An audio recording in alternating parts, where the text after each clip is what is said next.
Hello friends, welcome to cooking dream channel. இன்றைக்கி ஒரு super டேஸ்ட்டான பாதுஷா தாங்க செய்ய போகிறோம். கண்டிப்பாக ட்ரை பண்ணுங்கள். சூப்பர் டேஸ்ட்டாக வந்துருந்துச்சு. ஃபஸ்ட் டைம் செய்கிறீங்க அப்படின்னாலும் இதே மாதிரியவே செய்யுங்க. வீடியோவை ஸ்கிப் பண்ணாமல் பாருங்கள். அப்போ தான் இந்த மாதிரி ஜூஸியான பாதுஷா வீட்டிலே எப்படி செய்யணும்னு பார்க்க முடியுங்க. கண்டிப்பாக ட்ரை பண்ணுங்கள், சூப்பராக வரும். இப்போ வாங்க எப்படி செய்யணும் டக்குன்னு பார்த்துருவோமா. ஃபஸ்ட்டு இதுக்கு வந்துட்டு 1 கப்பு வரைக்கும் மைதா மாவு சேர்த்துக்கோங்க. நான் வந்துட்டு 1.5 கப் வரைக்கும் செய்கிறேன். ஃபஸ்ட் டைம் செய்கிறீங்க அப்படின்னா 1 கப்பில் கூட செஞ்சுக்கோங்க. அதுக்கு 1/4 ஸ்பூனுக்கு சோடா உப்பு, பேக்கிங் சோடான்னு சொல்லுவாங்கள்ல, அது சேர்த்துட்டு இது எல்லாத்தையும் நல்லா மிக்ஸ் பண்ணி விட்டுக்கோங்க. அதுக்கப்புறமேட்டு இதுக்கு வந்து நெய் சேர்த்துக்கோங்க. நெய்யில் சேர்த்திங்க அப்படின்னா நல்லா வாசனையாக வரும். நான் வந்துட்டு 3.5 ஸ்பூன் வரைக்கும் நெய் சேர்த்துருக்கேன். கெட்டியாக இருந்துச்சு அப்படின்னா நல்லா உருக்கிட்டு சேர்த்துக்கோங்க. சேர்த்துட்டு இந்த மாவை வந்து கையில் வச்சு நல்லா உதிர்த்து விடுங்க. அந்த நெய் வந்து கெட்டியாக இருந்துச்சு அப்படின்னா நல்லா மிக்ஸ் பண்ணி விட்டுட்டு இப்போ தண்ணி சேர்த்து நல்லா பிசைஞ்சுக்கோங்க. 1 கப்பு மாவு அப்படின்னா 1.5 கப்பு வரைக்கும் தண்ணி கரெக்டாக இருக்கும். தண்ணி வந்து கொஞ்சம் கொஞ்சமாக ஊற்றி பிசைஞ்சுக்கோங்க. அதிகமாக ஊற்றிடாதீங்க, கொஞ்சம் கொஞ்சமாக ஊற்றி பிசைஞ்சுக்கோங்க. இது வந்து நார்மல் தண்ணி தான், சுடு தண்ணிலாம் இல்லைங்க. ரொம்ப போட்டு அழுத்தம் கொடுத்து அந்த மாதிரிலாம் பிசையக்கூடாது. சும்மா மேலோட்டமாக அந்த மாதிரி பிசைங்க. அப்போ தான் வந்துட்டு அந்த உள்ளெல்லாம் நல்லா லேயர் லேயராக இருக்கும். பாருங்கள், இந்த மாதிரி இருக்கணும். ரொம்ப டைட்டாக போட்டு பிசையக்கூடாது. இது வந்து கண்டிப்பாக வந்து 1/2 மணி நேரத்துலேருந்து 3/4 மணி நேரம் வரைக்கும் கூட ஊற வச்சுருங்க. மூடி போட்டு தட்டு போட்டு மூடி வச்சுருங்க. இந்த மாதிரி கையில் எடுத்தோம்னா நல்லா கையில் ஒட்டாமல் வரணும். மேலே எண்ணெயெலாம் அப்ளை பண்ண தேவையில்லை. நான் வந்து கரெக்டாக 1/2 மணி நேரம் வரைக்கும் ஊற வச்சுருந்தேன்.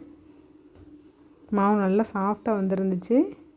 இப்போ இந்த மாதிரி நம்ம பூரிக்கு இந்த மாதிரிக்கெலாம் எடுத்து உருட்டுவோம்ல, அது மாதிரி ஒரு பால்ஸ் மாதிரி எடுத்து உள்ளங்கை வச்சு நல்லா அழுத்தம் கொடுத்து உருட்டிக்கோங்க.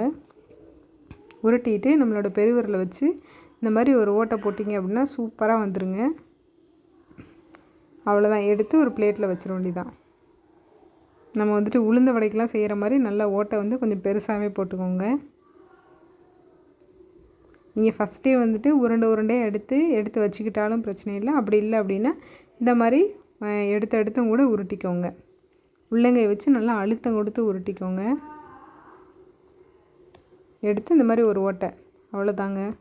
ரொம்ப சிம்பிள். 1 கப்பு மைதா மாவும் கொஞ்சமாக பேக்கிங் சோடா இருந்தாலே போதும், சூப்பராக செஞ்சிடலாங்க. இந்த மாதிரி ஓட்டை போட்டு அப்படியே தனித்தனியாக எல்லாத்தையும் இதே மாதிரி எடுத்து வச்சுக்கோங்க. அப்போ தான் நம்ம வந்துட்டு எண்ணெயில் போட்டு பொரிக்கிறதுக்கு கரெக்டாக இருக்கும். இப்போ ஃபஸ்ட்டு வந்துட்டு சுகர் சிரப்பு பண்ணிக்கிறலாம். ஃபஸ்ட்டு வந்துட்டு பொரித்து வச்சிடாதீங்க. ஜீனி பாவு செஞ்சதுக்கப்புறமேட்டு பொரித்து எடுத்துக்கோங்க. 1.5 கப்பு மாவுக்கு 1.25 கப்பு வரைக்கும் ஜீனி கரெக்டாக இருக்கும். இப்போ தண்ணி சேர்த்துக்கிறலாம். 1.5 கப்பு தண்ணி ஊற்றிருக்கேன், 1.25 கப்பு ஜீனி சேர்த்துருக்கேன். தண்ணி சேர்த்து நல்லா கொதிச்சதுக்கப்புறமேட்டு அழுக்கு இருந்துச்சு அப்படின்னா 1 ஸ்பூன் வரைக்கும் பால் சேர்த்துக்கோங்க. பச்சை பால் சேர்த்துட்டிங்க அப்படின்னா அந்த பாலில் இருக்கிற அழுக்கு எல்லாமே தனியாக வந்துடும், நல்லா பளபளன்னு ஆயிரும். பால் சேர்த்துட்டு நல்லா மிக்ஸ் பண்ணி விட்டுட்டு நல்லா கொதிக்க விடுங்க. கொஞ்ச நேரத்தில் நீங்களே பார்ப்பீங்க, அந்த அழுக்கு எல்லாமே தனியாக நுரையில் வந்துடும். நல்லா ஹை ஃப்ளேமில் வச்சு கொதிக்க வைங்க. இதை வந்து நம்ம பால்லாம் வடிகட்டுவீங்கல்ல ஜல்லடை, அதில் வச்சு எடுத்துருக்கோங்க. ஃபில்டர் பண்ணலாம் அவசியம் இல்லை. அப்படியே இந்த ஓரத்தடவுலாம் வந்துருச்சு பாருங்கள் அழுக்கு ஃபுல்லாக. இது எல்லாமே இந்த ஜீனியில் இருக்கிற அழுக்கு தாங்க. இதே மாதிரி வடிகட்டி வச்சு எடுத்துக்கோங்க. அப்படி அழுக்கு இல்லை, நல்லா ஜீனி வந்து நல்லா ப்யூர் ஒயிட் கலரில் இருக்குது அப்படின்னா அவசியம் இல்லை. இந்த ஸ்டெப் வந்து ஸ்கிப் பண்ணிக்கோங்க. இப்போ நல்லா பளபளன்னு வந்ததுக்கப்புறமேட்டு ஒரு 1/4 ஸ்பூனுக்கு மட்டும் கலர் பவுடர் சேர்த்துருக்கேன். நம்ம கேசரி பவுடர் இருக்கும்ல, அது சேர்த்துட்டு நல்லா கொதிக்க விட்டுறலாம். இது வந்துட்டு லைட்டாக அந்த ஒரு கம்பி பதம் வரைக்கும் வரணும், ரொம்ப தண்ணியாக இருக்கக்கூடாது. பாருங்கள், இந்த மாதிரி நல்லா பிசு பிசுப்புன்னு ஒரு கம்பி பதம் வந்துடுச்சு. இப்போ அடுப்பை ஆஃப் பண்ணிவிட்டு 1/2 லெமன் ஜூஸ் சேர்த்துக்கிறேன்.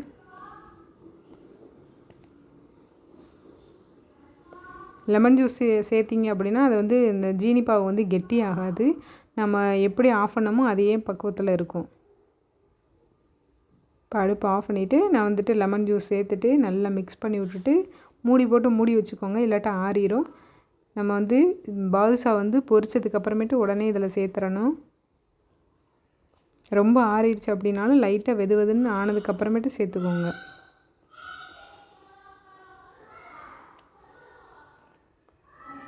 இப்போ இது தனியாக இருக்கட்டும். இப்போ எண்ணெயை காய வச்சுட்டு நம்ம எடுத்து வச்சுருக்கிறத இதில் ஒன்று ஒன்றா சேர்த்துக்கோங்க. அடுப்பை வந்து நல்ல சிம்மிலே வச்சுக்கோங்க. எண்ணெய் வந்து ரொம்ப சூடாக இருக்கக்கூடாது. அடுப்பு ஃபுல்லாக சிம்மில் வச்சுருந்தீங்க அப்படின்னா தான் உள்ளெல்லாம் நல்லா வெந்திருக்கும். இல்லாட்டா உள்ளெல்லாம் மாவாக இருக்கும், மேலே மட்டும் கலர் மாறி இருக்கும். அதனால் முக்கியமானது அடுப்பை சிம்மிலே வச்சு பொரிச்சுக்கோங்க. முன்னாடி பின்னாடின்ட்டு திருப்பி திருப்பி விட்டுக்கோங்க. அப்படின்னா தான் எல்லாமே ஒரே கலரில் வந்திருக்கும். இல்லாட்டா மேலே மட்டும் ஒயிட் கலரில் இருக்கும், கீழே மட்டும் நல்லா ப்ரௌனாக இருந்திருக்கும்.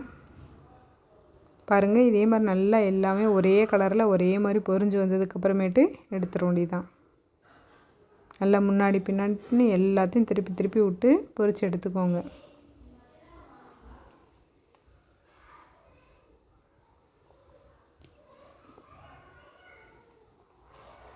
பாருங்கள், இந்த கலர் வந்தோடனே எடுத்துருங்க.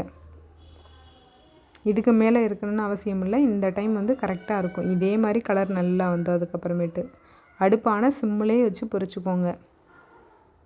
பாருங்கள், இப்போ பார்க்கும்போது எப்படி தெரியுதுன்னு பார்த்தீங்களா? கடையில் இருக்கிற மாதிரி இருக்குல்ல. இப்போ நம்ம எடுத்து வச்சுருக்கிற ஜீனி பாகில் சேர்த்துக்கலாம். ஜீனி பாகு ஆறி இருந்துச்சு அப்படின்னா லைட்டாக வெது வெதுன்னு சூடானதுக்கப்புறமேட்டு போடுங்க. அதனால தான் தட்டு போட்டு மூடி வச்சுக்க சொன்னேன். இப்போ இதை வந்துட்டு முன்னாடி பின்னாடி திருப்பி விட்டுட்டு ஒரு 10 நிமிஷம்னாலும் ஊற விடுங்க. அப்படின்னா தான் அந்த ஜீனி பாகு எல்லாமே உள்ளே போய் நல்லா சாஃப்டாக ஜூஸியாக இருக்கும். இப்போ ஒரு 10 நிமிஷம் ஆயிடுச்சு. இப்போ நான் அதை வந்து எடுத்துட்றேன் தனியாக. நல்லா ஜீனி பாகில் ஃபில்டர் ஆனதுக்கப்புறமேட்டு எடுத்துக்கோங்க.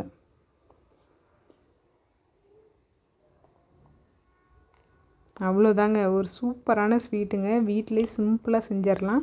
கண்டிப்பாக ட்ரை பண்ணுங்கள். ஃபஸ்ட் டைம் செய்கிறீங்கன்னா கூட இதே மாதிரி செய்யுங்க. அந்த மீதம் இருக்கிற பாதுஷாவும் இதே மாதிரி எண்ணெயில் போட்டு பொரித்து இதே மாதிரி சக்கரை பாகில் போட்டு எடுத்து வச்சுக்கோங்க. பார்த்திங்களா, எவ்வளோ சிம்பிளாக இருக்குது. ட்ரை பண்ணிவிட்டு எப்படி இருந்துச்சுன்னு மறக்காமல் கமெண்ட் பாக்ஸில் கமெண்ட் பண்ணுங்கள். வீட்டில் இருக்கிற பொருளை வச்சுட்டு உடனே செஞ்சிடலாம். இப்போ நான் வந்துட்டு பிச்சு காமிக்கிறேன் பாருங்கள், எவ்வளோ ஜூஸியாக இருக்குன்ட்டு.